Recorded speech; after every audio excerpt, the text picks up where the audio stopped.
लेखाश्री प्रकृति में पागल हो जाइए से प्रकृति में पागला हो सब गाँव में जान प्रभात विश्वाल के ते केतटा लोक जान से आमर ते कहला गईता छाड़ी बोल कि तेणु लेखाश्री बर्तमान ताले गोटे खटटा आम या गोटे बेड मुझे करदे मुझे अभिज्ञता भुवनेश्वर अच्छे आपण मान गण में ना तेणु मुई तो पश्चिम ओडिशा लोक ना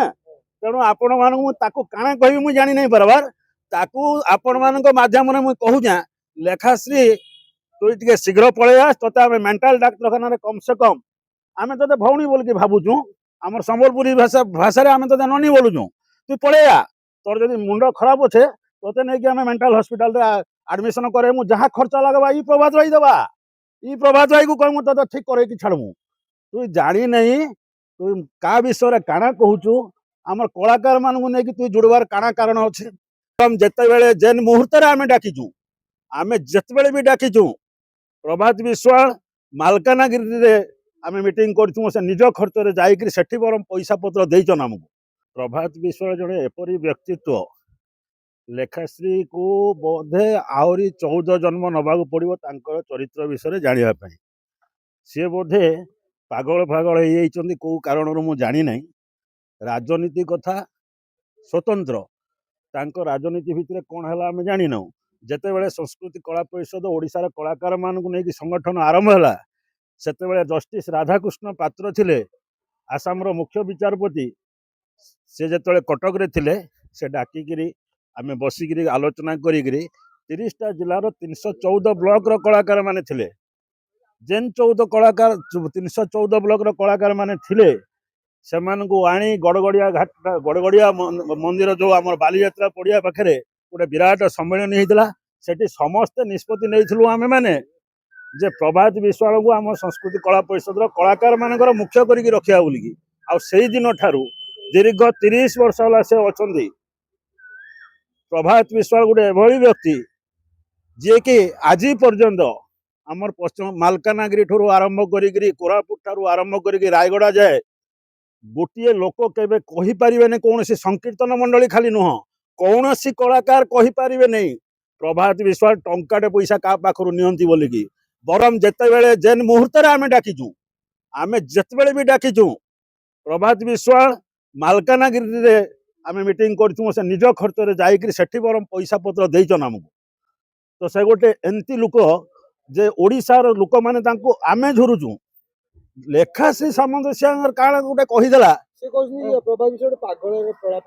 लेखाश्री प्रकृति में पागल हो जाइए से प्रकृति में पागला हो तेणु लेखाश्री बर्तमान ताले गोटे खटटा आम या गोटे बेड मुझे करदे मुझे अभिज्ञता भुवनेश्वर अच्छे आपण मान गण में ना तेणु मुझे तो पश्चिम ओडिशा लोक ना तेणु आपण मानू काଣା कह मुझे जानी नहीं पारबार ताकू आपण मान मध्यम मुझे कहूँ लेखाश्री तु टे शीघ्र पलि आस ते आम मेंटाल डाक्तखाना कम से कम आम ते भौणी बोल कि भावुँ आम संबलपुरी भाषा भाषा आम ते ननी बोलुँ तु पलि आ तोर जब मुंड खराब अच्छे ते नहीं आम मेंटाल हॉस्पिटल एडमिशन करे जहाँ खर्च लगवा ई प्रभात भाई दबा ई प्रभात भाई को कह ते ठीक करे कि छाड़मु तु जानी नहीं तु का विषय काଣା कहूँ आम कलाकार मानू नहीं तु जुड़बार काଣା कारण अच्छे संबलपुर पश्चिम ओडिशा रायगड़ा ठारू आरंभ करके 30टा जिले में प्रभात भाई जेन प्रकार काम कर आज कलाकार मान लगी कलाकार मान मैटर रे तोर कहबार कौन अधिकार भी नाइन कौन अधिकार नाइन तू केन हिसाब रे प्रभात भाई कथा कहलु आ कलाकार मान कथा कहलु तुम राजनीति तुम काଣା करुच आज पर्यटन आम पार्टी नहीं फिटे तुमर विषय पद भी नहीं कही कि तु कलाकार मान कथा जेन कहीचु संस्कृति कला परिषद लोक मैंने केनाडे टंका देचन और प्रभात विश्व आनीचन तु सेटा प्रमाण देवा के पड़वा जदि प्रमाण नहीं देबू ताले सारा ओडिशार घरे घरे कलाकार माने जानिजन प्रभात भाई के जानिजन और प्रभात भाई समस्त मला समय देखाई देवी मोबाइल रे मोर सबू अच्छे केमती कलाकार माने ऑपरेशन करा है प्रभात विश्वाल हजार हजार टंका देकी मेडिकल रे कलाकार मान को भल करके से आमर भगवान है से आम आमर भगवान भलिया तेने सेंती लोक तू जन कहूँ तुमर राजनीति रे तुमे काଣା कहिच सेटा मैटर अलगा आमे से मैटर नहीं कहबार तुमर राजनीति कथा तुमर आम कौन से राजनीति लोक नुहे कि कलाकार मान कथा जेने कहीचु अजथाटारे गोटे निया लगेचु तू से जिनटा से मैटर टाकू इमिडिएट 7 दिन भीतर क्षमा माग যদি ক্ষমা নাইকবু সারা ওড়িশার কলাকার মানে তোতে ক্ষমা নাই দিন তোর ঘরে পশি যাবে আসিকি সেতবে আমକୁ দোষ নাই দেবু ধন্যবাদ মনে রখ প্রভাত ভাই বিরুদ্ধে রাজনীতিক কোণ কাଣା কହୁଛୁ তুই কহিযা আমার কিছু কহিবার নাই কলাকার মানুষ প্রভাত ভাই জনে বরিষ্ঠ কলাকার ওড়িশার নামি দামি কলাকার প্রভাত বিশ্বাল ভায়া ব্যক্তি আর কলাকার তোর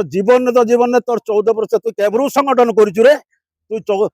প্রভাত বিশ্বাল 30 বর্ষর সংগঠন আমার সাংরে আছে সে লোক ন খাই ন পিকি মুড়ি খাইকি আমার সাংরে সংগঠন করছে সে লোক আমার সাংরে রাস্তা ঘাটরে যাইছে সে লোক চালি চালিকি যাইছে গাঁ গৌলি মানে যাইছে সবু গাঁরে জানিছন প্রভাত বিশ্বালকে তোতে কেতটা লোক জানিছন সেতিলাগি আমার তোতে কৌতলা কইতা ছাড়ি বলিকি মনে রখ আর দিনে বি প্রভাত বিশ্বাল না কইথবু কেন দিন সারা ওড়িশা তো কাଣା করবে তুই দেখবু ধন্যবাদ জয় জগন্নাথ আমি তোতে গোটে ননী হিসাবে নিজের ভৌণী হিসাবে আমি কହୁଛୁ দেখি চাহিকি কথাবার্তা করবু প্রভাত বিশ্বাল নাঁরে যদি কলাকার মানুষ জুড়বু কেন কলাকার মানে 30 প্রভাত বিশ্বাল কে টঙ্কা ଦେଇଛন তোতে সেটা প্রমাণ দেবাকে পড়বা নাই দেবু অবস্থা সাংঘাতিক হয়ে